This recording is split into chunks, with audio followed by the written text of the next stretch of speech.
ഇത് ആരും ലൈക്ക് ചെയ്യണ്ട, സബ്സ്ക്രൈബ് ചെയ്യണ്ട, കമൻറ്റും ചെയ്യണ്ട, കേട്ടാൽ മാത്രം മതി.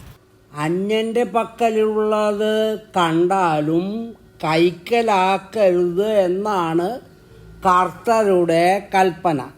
കൈക്കലാക്കിയത് വിട്ടുകൊടുക്കണമെന്നാണ് കോടതിയുടെ കൽപ്പന.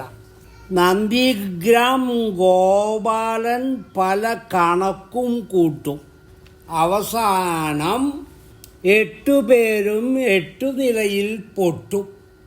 കോടതിയുടെ കൽപ്പന കേട്ടാലും വിട്ടുകൊടുക്കില്ല എന്നത് 8 പേരുടെയും കുറുമ്പ്.